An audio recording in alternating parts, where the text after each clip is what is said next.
Right. Well, after that win, and he won the WBA, and IBF heavyweight championship titles, the next fight was George Foreman, which he ended up losing. Nightmare. Getting ready for that fight. The only way we could lose was by knockout.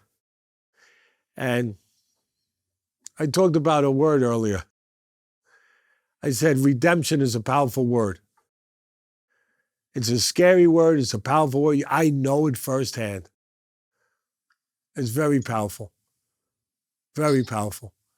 And he had redemption on his side. George Foreman was a special man. Michael Moore was a special man. George Foreman got put into retirement by Muhammad Ali, really Jimmy Young, but Ali did it. And Ali broke down the monster that night in Zaire. He exposed the monster. He broke down this Herculean fighter that could knock down, walls. And he broke him down. And he made him live with that. He retired. He had one more fight. He got beat by Jimmy Young. Then he retired for 10 years. And he went into the church. He went into, God's work. And during those 10 years, he suffered privately. I know he did. He suffered privately what happened in Zaire. Because in some ways, maybe similar to Tyson, but I think he was stronger than Tyson in other ways, ultimately. But very similar, and similar backgrounds where they came from. But Foreman got exposed that night by Ali, that his power wasn't enough. What else you got, George? I don't got nothing else. And to a certain degree, and boxing has taught me life, because we're all in a fight. Boxing is life. And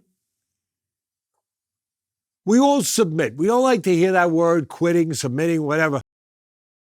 But we all submit. It's just a matter of how much, what degree, and how much we can learn from it and don't do it no more.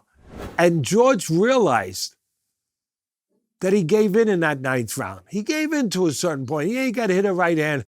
He pirouetted around the ring and he fell. But he also realized that he gave in. He had to live with that. What a man. What a special spot. He's one of my favorite people in the world. I have more respect for that man than he ever know.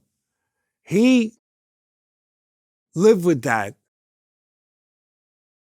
He lived with that for 10 years. He had to do a real life exorcism to get rid of those ghosts.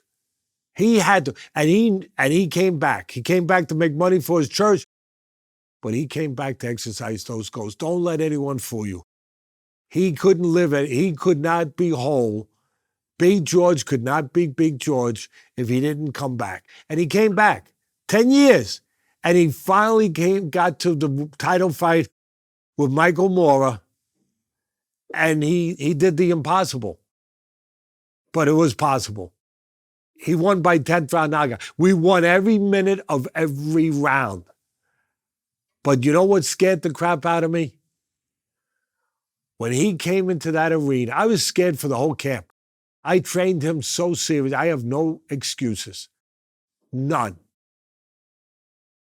I failed. I trained that guy as good as I could train.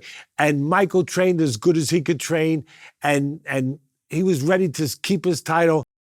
And every day I said, there's one thing he's going to try to do. He's going to try to mesmerize you with the jab, make you feel like there's nothing to worry about. And then all of a sudden, boom, put a right hand right behind it. You're never going to see it. That's the one thing we can't let happen. We can't. And that is the one thing that happened. And I failed because that one thing happened. And we worked not to make, but credit to George. And the thing that, through the whole camp, people say, you think he can win a fight? He ain't trying to win a fight. He's trying to win a life back. He's trying to win a freaking life back. Do you understand And he's not trying to win a decision. He knows what he has to do. And when he came in that ring with the same trunks that he wore in Zaire, oh my God, I would never show it to my fighter because you can't. My heart dropped. And I said, oh my God, because he's facing everything he had to face. He's facing a goal. He's ready for redemption. He's ready. And that's the one difference with him and Mike Tyson. And yeah, I'll say it. Call me a hater again. Come on. Go ahead. But that's the one thing. That's why he's greater. He's greater for me than Tyson. And Tyson's great. But he's greater because he could face that. Tyson could never. Well, yeah. Tyson could never face those shortcomings, and George faced it, and he faced it. He got in that ring, and he exercised the ghost of Zaire that night, and he got down on his knees and he looked up and and then he went and made $200 million for the grills, and the rest is history. God bless him. George Foreman is a special man. I wish he would do more preaching. I wish he would do more talking to people to exercise their own ghost in life. I really wish he would.